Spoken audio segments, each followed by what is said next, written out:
Euh, Madame la présidente, Madame la ministre, Monsieur le président de la commission, Monsieur le rapporteur, mes chers collègues, qu'il me soit permis d'abord de remercier notre collègue Philippe Mouillet d'avoir proposé ce débat utile.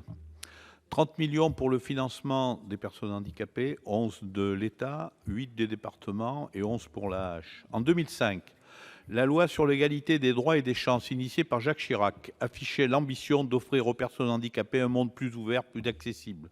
Cette question est toujours d'actualité avec à présent la nécessaire évolution des personnes handicapées vers l'inclusion. Chez l'enfant, le repérage avec seulement la suspicion de troubles du neurodéveloppement au TSA devrait générer à partir du 1er janvier 2019 un financement des intervenants. C'est capital pour les familles qui ne pourraient pas le réaliser seules, ceci permettant l'inclusion en école maternelle avec des AESH et dans certaines crèches et assistantes maternelles. Ces solutions inclusives doivent se poursuivre chez l'adulte pour les TSA et autres handicaps. Sur 600 000, 75 000 sont aujourd'hui diagnostiqués. Ça veut dire que les personnes handicapées orientées par la MDPH pourraient demeurer toute leur vie sans évoluer, alors que certains handicaps, comme le TSA, sont pour certains capables d'effectuer un travail avec un accompagnement, ce qui constitue leur fierté. Il convient donc, avec les familles et les associations, d'impulser l'évolution personnalisée vers l'inclusion pour conduire au travail protégé, ESAT et entreprises adaptées, avec, si nécessaire, la possibilité de revenir au milieu protégé par une passerelle. Je souligne que le doublement des entreprises adaptées, 40 000, va dans le bon sens. Il convient également de proposer d'autres places d'hébergement et de logement. 6 000 de nos compatriotes sont placés en Belgique.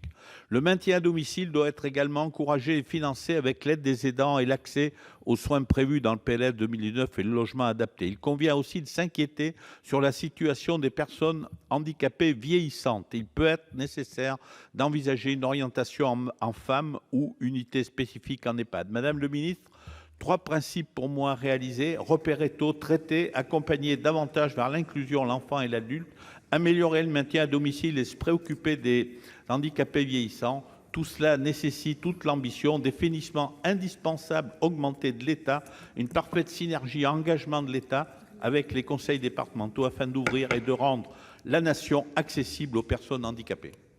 Merci, cher collègue. La parole est à Madame la ministre.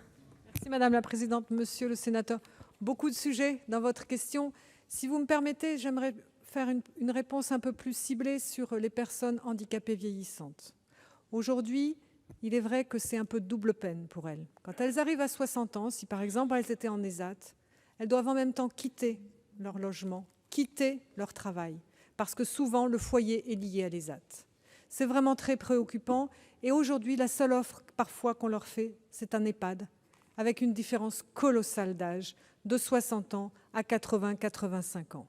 Ce n'est pas digne de notre société de traiter ainsi des personnes handicapées qui ont vraiment double peine. À personne, on demande en même temps de quitter son travail et son logement. Il nous faut travailler de façon intelligente. C'est déjà ce que nous faisons avec les départements, avec ce levier que nous avons sur l'habitat inclusif, c'est-à-dire pouvoir proposer des logements qui vont permettre d'accompagner le vieillissement de cette personne dans un environnement bienveillant, accompagné avec de la mutualisation, par exemple, de services, de l'intergénérationnel. C'est tout l'objet de cet habitat que nous sommes allés voir avec le Premier ministre et Julien de Normandie à Cergy, qui est très intéressant parce que le maire de la commune s'est totalement emparé de se vivre ensemble, au milieu des autres, quels que soient ses besoins spécifiques, en travaillant justement sur des logements adaptables pour pouvoir rester chez soi et bien vieillir chez soi. Je pense que c'est vraiment ce qui doit nous animer. C'est un travail important à faire avec les agences régionales de santé et les départements, avec aussi les bailleurs sociaux. Nous avons là un vrai sujet de société, car c'est le sujet de demain pour nous tous, ce vieillissement. Et pour nos concitoyens adultes handicapés, il est vraiment très important que nous offrons des réponses diverses et surtout différentes de celles d'aujourd'hui. Donc oui, merci de cette question qui est très très préoccupante et sur laquelle nous mettons vraiment notre énergie avec les départements dans le cadre des territoires 100% inclusifs, mais j'aurai peut-être l'occasion d'y revenir. Je vous remercie. Merci, Madame.